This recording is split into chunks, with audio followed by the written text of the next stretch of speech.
नमस्कार सभी साथियों को। हिंदी साहित्य की क्लास में आप सभी का स्वागत करती हूँ, अभिनंदन करती हूँ। और आज के शस्त्र की परिचर्चा को शुरू करते हैं। आज के शस्त्र में हम भाग 15 पर चर्चा करेंगे। तो चलिए शुरू करते हैं। गोदान भाग 15 पर परिचर्चा। मालती जो है बाहर से तितली है, भीतर से मधुमक्खी है। ये मालती की विशेषता। उसके जीवन में हंसी ही हंसी नहीं है, केवल गुड़ खाकर कौन जी सकता है, और जिए भी तो कोई सुखी जीवन ना होगा। वह हंसती है इसलिए कि उसे इसके दाम भी मिलते हैं। उसका चहकाना और चमकना इसलिए नहीं है कि वह चहकने को जीवन समझती है, या उस उसने निजत्व को अपने आंखों में इतना बढ़ा लिया, जो कुछ करे अपने ही लिए करे। नहीं, वह इसलिए चहकती है कि और विनोद करती है कि उसके कर्तव्य का भार कुछ हल्का हो जाता है। उसके बाप उन विचित्र जीवों में थे जो केवल जवान की मदद से लाखों के बारे न्यारे करते थे। बड़े बड़े जमींदारों और रईसों की जायदादें बिकवाना, उन्हें कर्ज दिलाना या उनके मुआमले का अफसरों से मिलकर तय कर देना, यही उनका व्यवसाय था। उसके बाद दूसरे शब्दों में वो कहें तो वो क्या थे? ये दलाल थे। इस वर्ग के लोग बड़े प्रतिभावान होते हैं। जिस काम से कुछ मिलने की आशा हो वह उठा लेंगे और किसी न किसी तरह उसे निभा भी देंगे। किसी राजा की शादी किसी राजकुमारी से ठीक करवा दी और 10-20 हजार उसी में मार लिए। यही दलाल जब छोटे सौदे करते हैं तो टाउट कहे जाते हैं और हम उनसे घृणा करते हैं। बड़े बड़े काम करके ये वही टाउट राजाओं के साथ शिकार खेलता और गवर्नरों की मेज पर चाय पीता है। मिस्टर कॉल उन्हीं भाग्यवानों में से एक थे। उनकी 3 लड़कियां थीं। उनका विचार था कि तीनों को इंग्लैंड भेजकर शिक्षा के शिखर पर पहुंचा दें। अन्य बहुत से बड़े आदमियों की तरह उनका भी ख्याल था कि इंग्लैंड में शिक्षा पाकर आदमी कुछ और हो जाता है। शायद वहाँ की जलवायु में बुद्धि तेज कर देने की कोई शक्ति है, मगर उनकी यह कामना 1/3 से ज़्यादा पूरी न हुई। मालती इंग्लैंड में ही थी। उन पर फालिज गिरा और बेकाम कर गया। अब बड़ी मुश्किल से 2 आदमियों के सहारे उठते बैठते थे। जबान तो बिल्कुल बंद ही हो गई, और अब जबान ही बंद हो गई तो आमदनी भी बंद हो गई। जो कुछ थी जबान ही कमाई थी, कुछ बचाकर रखने की उनकी आदत ना थी। अनियमित आय थी और अनियमित खर्च था। इसीलिए इधर कई साल तक बहुत तंग हाल हो रहे थे। सारा दायित्व जो था मालती पर आ पड़ा। मालती के 400-500 रुपए वहाँ भोग विलास और ठाट बाट तो क्या निभाता। हाँ, इतना था कि दोनों लड़कियों को शिक्षा होती जाती थी, भले मानसों की तरह जिंदगी बसर होती थी। मालती सुबह से पहर रात तक दौड़ती रहती थी। चाहती थी कि पिता सात्विकता के साथ रहें, लेकिन पिताजी को शराब कबाब का ऐसा चस्का पड़ा था कि किसी तरह गला न छोड़ता था। कहीं से कुछ ना मिलता तो एक महाजन से अपने बंगले पर प्रोनेट लिखकर 1000-2000 ले लेते। महाजन उनका पुराना मित्र था, जिसने बड़ी बदौलत लेन देन में लाखों कमाए थे और मुरैयावत के मारे कुछ बोलता न था।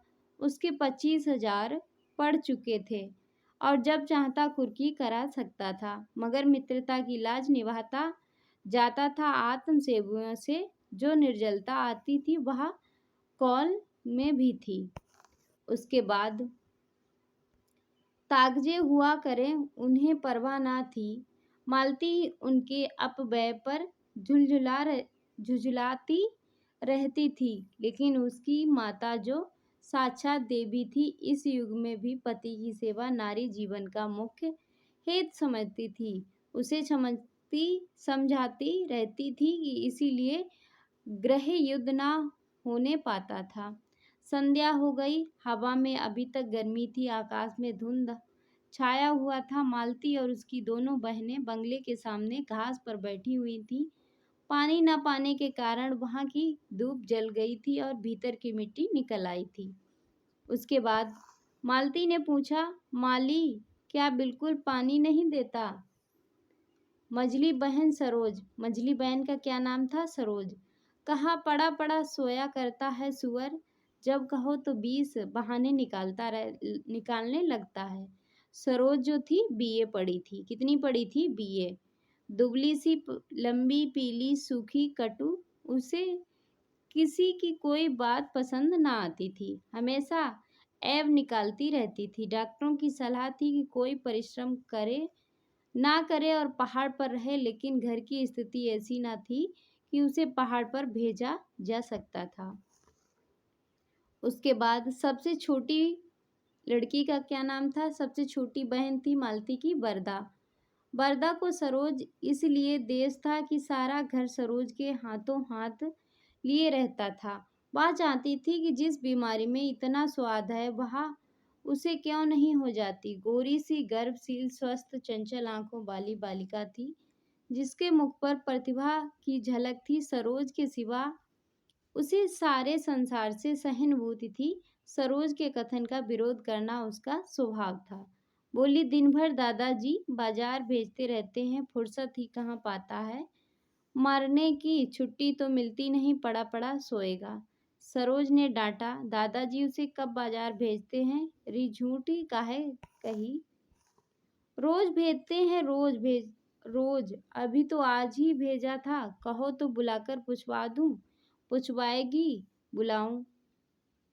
मालती डरी, दोनों गुथ जाएंगी, यानी दोनों में लड़ाइयाँ हो जाएंगी तो बैठना मुश्किल कर देंगी। बात बदल कर बोली, अच्छा खैर होगा, आज डॉक्टर मेहता का तुम्हारे यहाँ भाषण हुआ था।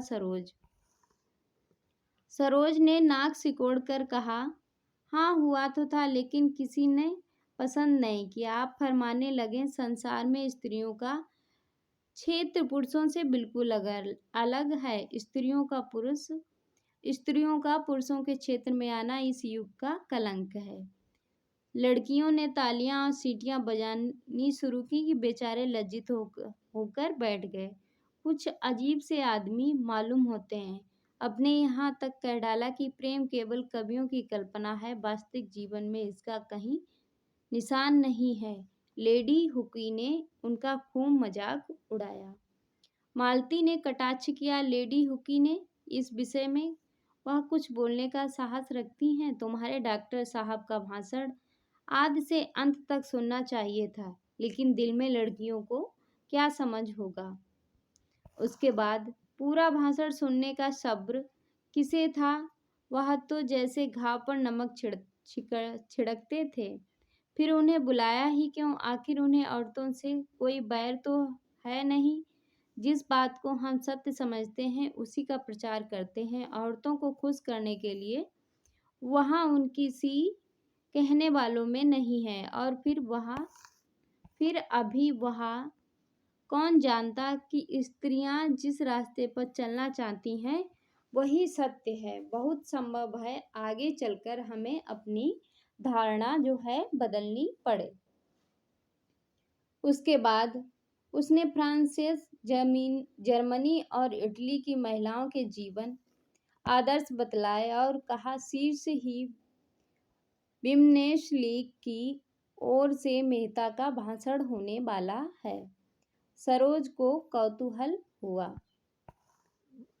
उसके बाद, मगर आप भी तो कहती हैं कि स्त्रियों और पुरुषों के अधिकार समान होते हैं। अब भी कहती हूँ, लेकिन दूसरे पक्ष वाले क्या कहते हैं यह भी सुनना चाहिए। संभव है हम ही गलती पर हों। उसके बाद यह लीग इस नगर की नई संस्था और मालती के उद्योग से खुली। नगर की सभी शिक्षित महिलाएं उनमें शारिक हैं। मेहता के पहले भाषण ने महिलाओं में बड़ी हलचल मचा दी और लीग ने निश्चय किया था कि उनका खूब दंडाशिकंद जवाब दिया जाए। मालती ही पर यह भार डाला गया था कि मालती कई दिन तक अपने पक्ष के समर्थन में युक्तियां और प्रमाण खोजती रहीं और कई देवियां अपने भाषण लिख रही थीं। उस दिन जब मेहता शाम को लीग के हाल में पहुंचे तो जान पड़ता था हाल फट जाएगा। उन्हें गर्व हुआ उनका भाषण सुनने के लिए इतना उत्साह। वह उत्साह केवल मुख पर आंखों में न था। आज सभी देवियां सोने और रेशम से लदी हुई थी मानो किसी की बारात में आई हों। मेहता को परास्त करने के लिए पूरी शक्ति से काम लिया गया था और यह कौन कह सकता कि जगमगाहट शक्ति का अंग नहीं है। मालती ने तो आज के लिए नए फैशन की साड़ी निकाली थी, नए कांट के जंपर बनवाए थे और रंग रोगन फूलों से खूब सजी हुई थी मानो उनका विवाह हुआ हो। विमेंस लीग में इतना समारोह और कभी ना हुआ था। डॉक्टर मेहता अकेले थे, फिर भी देवियों के दिल कांप रहे थे। सत्य की एक चिंगारी असत्य के एक पहाड़ को भस्म कर सकती थी। उसके बाद सबसे पीछे की साफ में मिर्जा और खन्ना जी और संपादक जी भी विराज रहे थे। राय साहब भाषण शुरू होने के बाद आगे और पीछे खड़े हो गए। मिर्जा ने कहा, आ जाइए, आप भी खड़े कब तक रहिएगा? राय साहब बोले, नहीं भाई, यह मेरा दम घुटने लगेगा, मैं तो खड़ा हूँ, आप बैठिए। उसके बाद राय साहब ने अपने कंधे दबाए और तकल्लुफ नहीं, बैठे रहिए, मैं थक जाऊंगा तो आपको उठा दूंगा और बैठ जाऊंगा। अच्छा मिस मालती सभा नेत्री हुई, खन्ना साहब कुछ इनाम दिलवाइए। खन्ना ने रोनी सूरत बनाकर कहा, अब मिस्टर मेहता पर निगाह है, मैं तो गिर गया। मिस्टर मेहता का भाषण शुरू हुआ। उसके बाद, देवियों, जब मैं इस तरह आपको संबोधित करता हूँ तो आपको कोई बात खटकती नहीं। आप इस सम्मान को अपना अधिकार समझती हैं, लेकिन आपने किसी महिला पुरुषों के प्रति देवता का व्यवहार करते सुना है? उसे आप देवता कहें तो वह समझेगा आप उसे बना रही हैं। आपके पास दान देने के लिए दया है, श्रद्धा है, त्याग है। पुरुष के पास दान के लिए क्या है? वह देवता नहीं, लेवता है, पर अधिकार के लिए हिंसा करता है, संग्राम करता है और कलह करता है। ये जो है मिस्टर मेहता कहते हैं अपने भाषण में। उसके बाद तालियां बजी। राय साहब ने कहा, औरतों को खुश करने का इनसे कितना अच्छा ढंग निकाला, इसने कितना अच्छा ढंग निकाला। बिजली संपादक को बुरा लगा। कोई बात नहीं, मैं कितनी ही बार यह भाव व्यक्त कर चुका हूँ। मेहता आगे बढ़े, इसीलिए मैं जब देखता हूँ हमारी उन्नत विचारों वाली देवियाँ उस दया और श्रद्धा और त्याग के जीवन को असंतुष्ट होकर संग्राम और कलह और हिंसा के जीवन की ओर दौड़ रही हैं और यह समझ रही हैं कि यही सुख का स्वर्ग है, तो मैं उन्हें बधाई नहीं दे सकता। उसके बाद मिसेज खन्ना ने मालती की ओर गर्व नेत्रों से देखा। मालती ने गर्दन झुका ली। खुर्शेद बोले, अब कहिए मेहता, दिलेर आदमी है, सच्ची बात कहता है और मुंह पर। बिजली संपादक ने नाक सिकोड़ी। अब वह दिन लद गए जब देवियां इन चकमों में आ जाती थीं कि उनके अधिकार हड़पते जाओ और कहते जाओ, आप तो देवी हैं, लक्ष्मी हैं, माता हैं।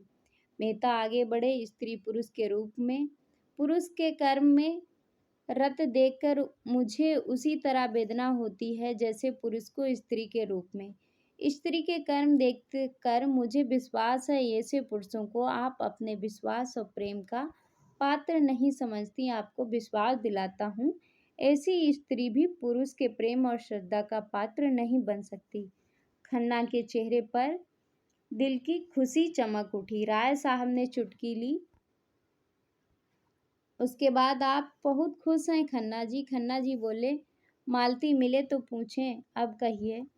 उसके बाद मेहता आगे बढ़े और कहते हैं, मैं प्राणियों के विकास में स्त्री के पद को पुरुष के पद से श्रेष्ठ समझता हूँ, उसी तरह जैसे प्रेम और त्याग, हिंसा, श्रद्धा को हिंसा, संग्राम और कलह से श्रेष्ठ समझता हूँ। अगर हमारी देवियाँ सृष्टि और पालन के देव मंदिर से हिंसा और कलह दानव क्षेत्र में आना चाहती हैं तो उससे समाज का कल्याण ना होगा। मैं इस विषय में दृढ़ हूँ। पुरुष ने अपने अभिमान में अपनी दानवी कीर्ति को अधिक महत्व दिया। वह अपने भाई का स्तुति छीनकर उसका रक्त बहाकर समझने लगा कि उसने बहुत बड़ी विजय पाई है। जिन शिशुओं को देवियों ने अपने रक्त से सृजा और पाला, उन्हें बम और मशीन गन और सहस्त्रों टैंकों का शिकार बनाकर अपने को विजेता समझता है। और जब हमारी ही माताएं उसके माथे पर केसर तिलक लगाकर उसे अपने आशीषों का कवच पहनाकर हिंसा में भेजती हैं, तो आश्चर्य है कि पुरुष ने विनाश को ही संसार के कल्याण की वस्तु समझा।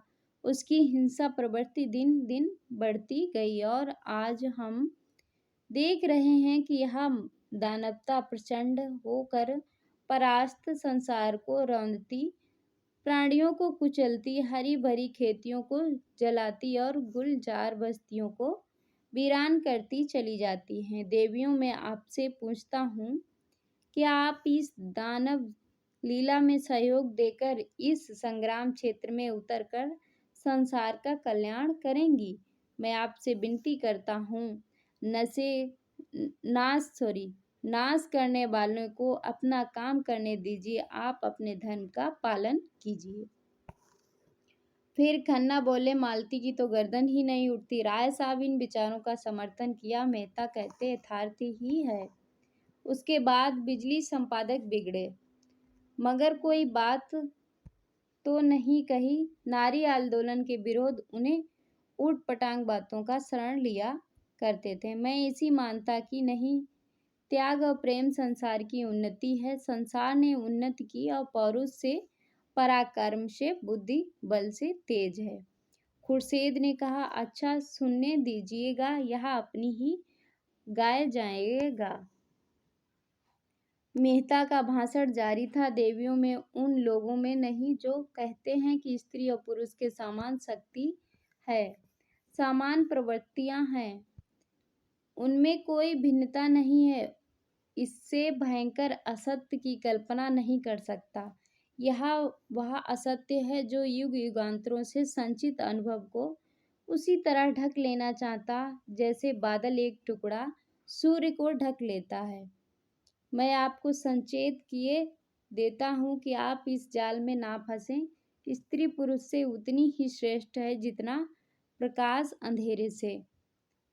मनुष्य के लिए क्षमा, त्याग, अहिंसा जीवन के उच्चतम आदर्श। नारी इस आदर्श को प्राप्त कर चुकी है। पुरुष धर्म, अध्यात्म, स्त्री ऋषियों का आश्रय लेकर उस लक्ष्य पर पहुंचने के लिए सदियों से जोर मार रहा, पर सफल नहीं हो सका। मैं कहता हूँ, उसका सारा अध्यात्म और योग एक तरफ से, नारियों का त्याग एक तरफ।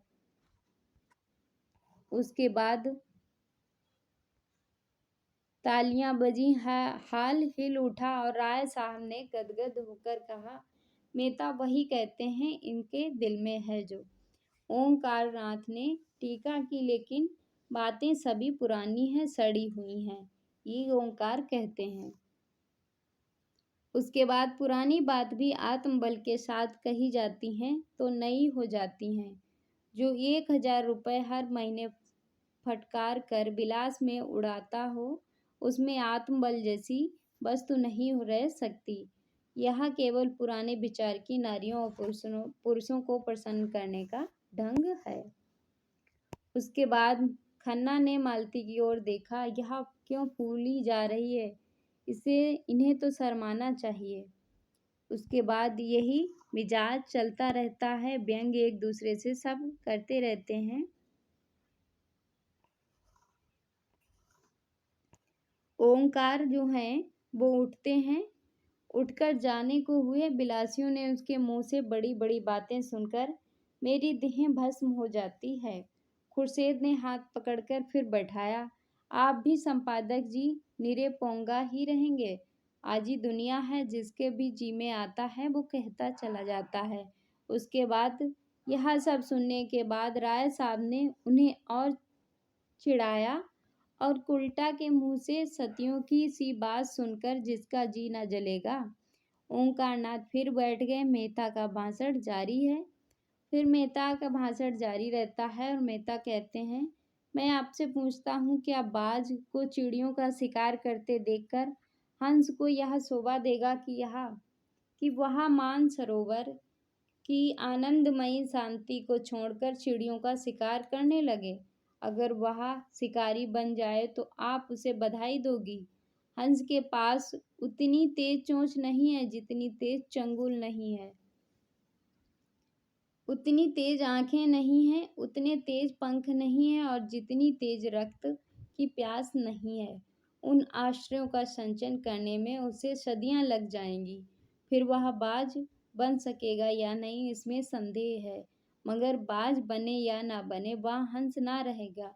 वह हंस तो मोती ही चुनता है। ये पॉइंट जो है महत्वपूर्ण है। ये मेहता जी के भाषण में आता है। उसके बाद ओंकारनाथ प्रसन्न हो गए। उस पर फिलासफर बनाते थे। इसी तर्क के बल पर खन्ना ने दिल का गुब्बार निकाला। फिलासफर नहीं, फिलासफर की दुम है। फिलासफर वह है जो ओंकार ने बात पूरी की, जो सत्य और भौर जौं भर भी ना टले। उसके बाद मेहता आगे बढ़ते हैं। फिर से उनका, मैं नहीं कहता देवियों की विद्या की जरूरत नहीं है और पुरुषों से अधिक है। मैं नहीं हाता देवियों को शक्ति की जरूरत नहीं है और पुरुषों से अधिक। लेकिन वह विद्या और वह शक्ति नहीं है जिससे पुरुष ने संसार को हिंसा क्षेत्र बना डाला है। अगर वही विद्या और वही शक्ति आप भी लेगी तो संसार मरुस्थल हो जाएगा। आपकी विद्या, आपका अधिकार हिंसा विध्वंस में नहीं है, सृष्टि और पालन में। क्या आप समझती हैं वोटों से मानव जाति का उद्धार होगा या दफ्तरों से में अदालतों में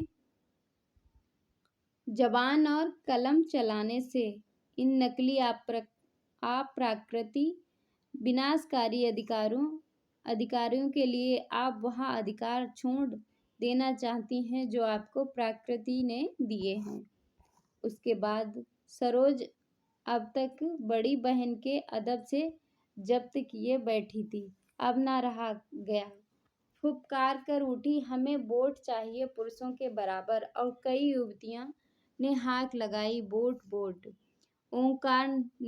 ओंकारनाथ ने खड़े होकर ऊंचे स्वर से कहा, नारी जाति के विरोधियों की पगड़ी नीची हो।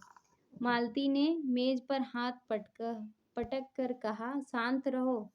जो लोग पक्ष या विपक्ष में कुछ कहना चाहेंगे उन्हें पूरा अवसर दिया जाएगा। मेहता बोले, वोट नए युग का माया जाल है, मरीचिका है, कलंक है, धोखा है।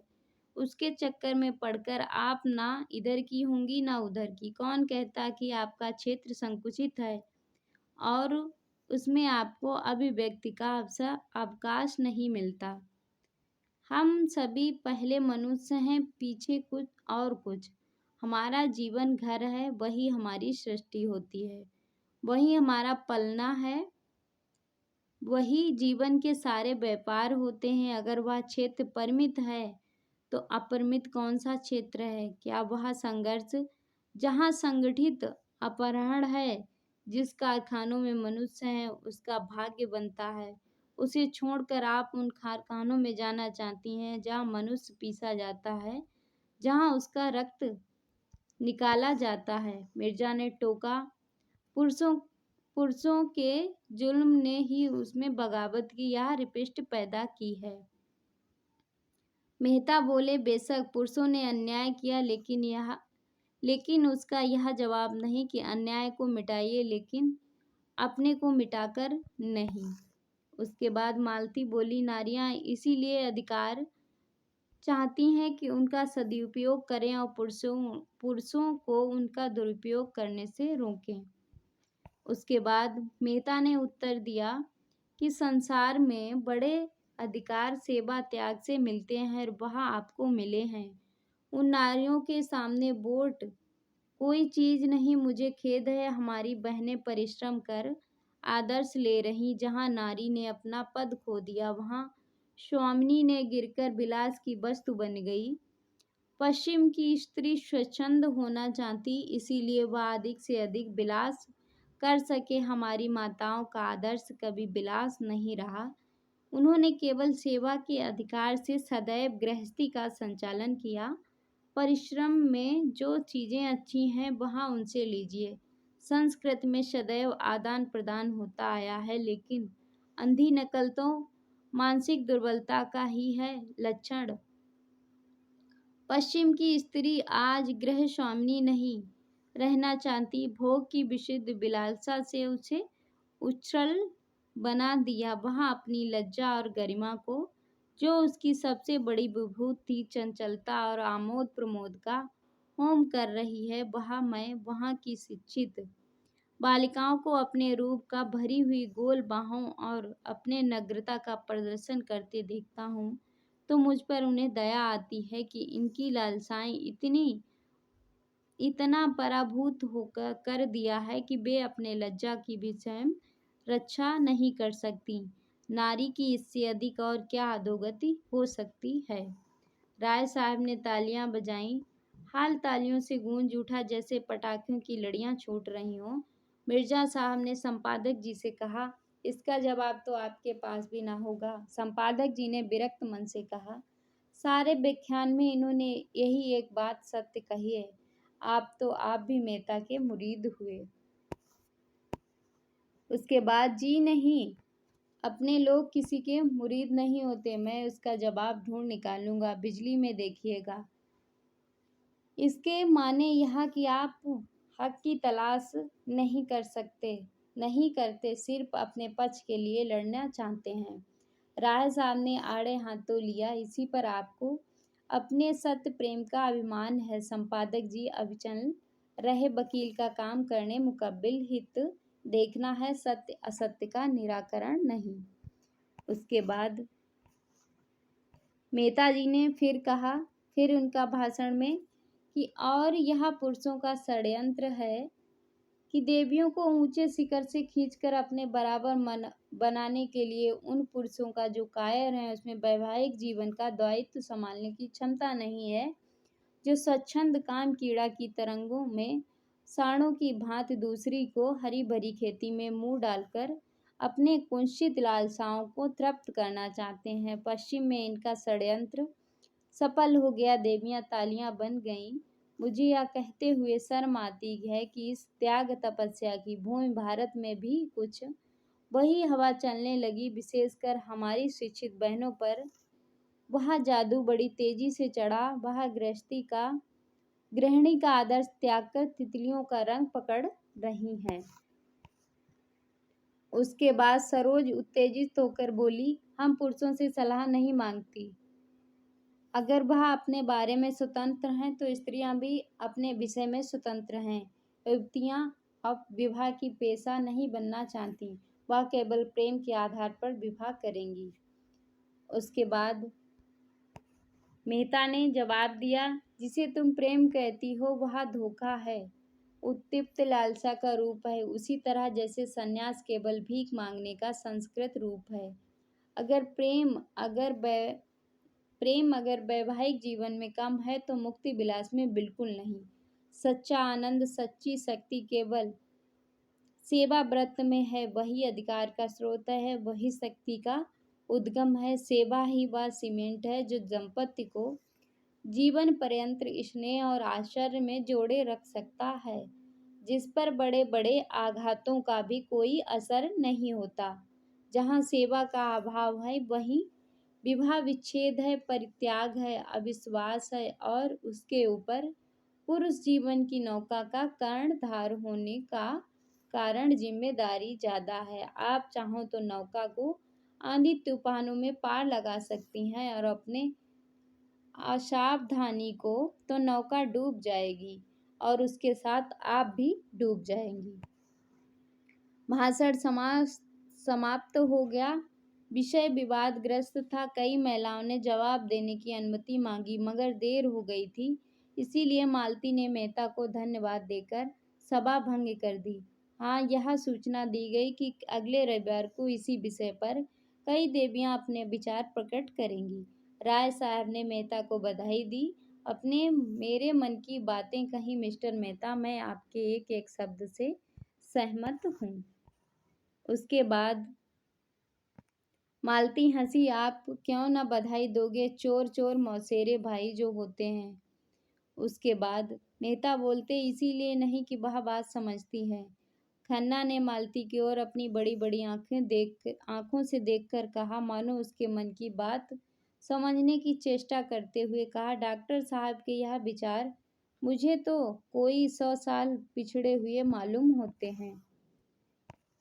उसके बाद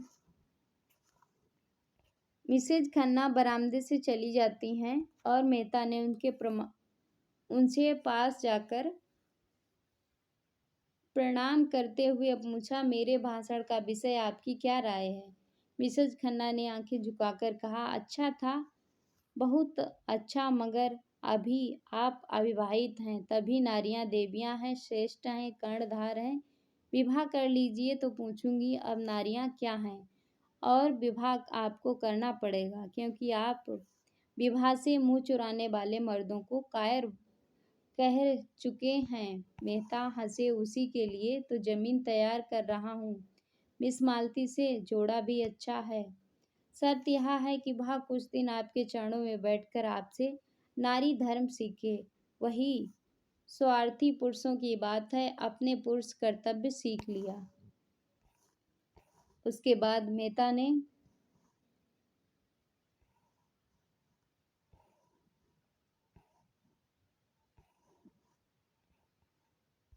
फिर मिसेज खन्ना ने अपने पति को कार की तरफ जाते देखा तो उधर चली गईं।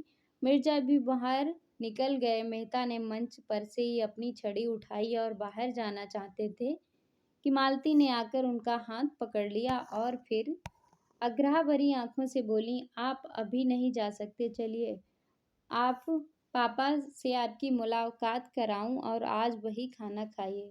मेहता ने कान पर हाथ रखकर कहा, नहीं, क्षमा कीजिए, वह सरोज मेरी जान खा जाएगी।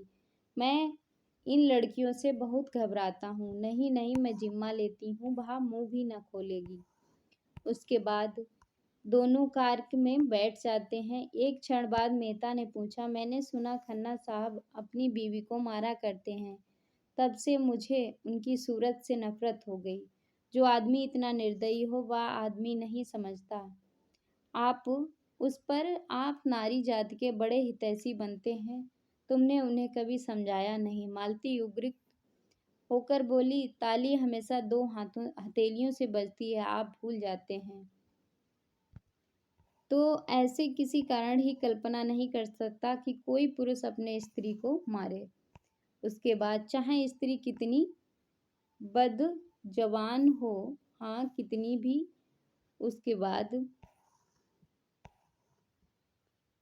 अगर तो औरत की क्षमाशीलता का यही पुरस्कार मैं समझता हूँ कि तुम खन्ना को मुंह लगाकर उसे और भी देती हो कि तुम्हारा वह जितना आदर करता है, तुम उसे जितनी भक्ति है तुमसे उसे जितनी भक्ति है उसके बल पर तुम बड़ी आसानी से उसे सीधा कर सकती हो, मगर तुम उसकी सफाई देकर स्वयं उस अपराध में शारिक हो जाती हो। मालती उत्तेजित होकर बोली, तुमने इस समय यह प्रसंग व्यर्थ ही छेड़ दिया। मैं किसी की बुराई नहीं करना चाहती, मगर आप अपने गोविंदी देवी को पहचानना नहीं, अपने उनकी भोली भांति शांत मुद्रा देखकर समझ लिया वह देवी हैं, इतना ऊंचा स्थान नहीं देना चाहिए। उन्होंने मुझे बदनाम करने का जितना प्रयत्न किया, मुझ पर जैसे आघात किए, बयान करूं तो आप दंग रह जाएंगे और तब आपको मानना पड़ेगा कि ऐसी औरत के साथ ये व्यवहार होना सही है। इसी तरह से बात आगे एक दूसरे से शुरू होती है। उससे बिना पूछे ही अनुमान किया जा सकता है और वह यह है कि अगर कोई पुरुष मेरे और मेरी स्त्री के बीच में आने का साहस करे तो मैं गोली मार दूंगा और उसे ना मार सकूंगा तो अपनी छाती में मार लूंगा। इसी तरह किसी स्त्री को अपनी स्त्री के बीच में लाना चाहूं तो मेरी पत्नी का अधिकार है कि वह चाहे, इस विषय पर कोई समझौता नहीं कर सकता। यह अवैज्ञानिक मनोवृत्ति है जो हमने अपने बनैल पूर्वजों से पाई है। आजकल कुछ लोग इसे असभ्य और असामाजिक व्यवहार कहेंगे, लेकिन मैं अभी तक उसे मनोवृत्ति का विजय न पाना चाहता हूँ। इस विषय में कानून की परवाह नहीं करता। मेरे घर में मेरा कानून है।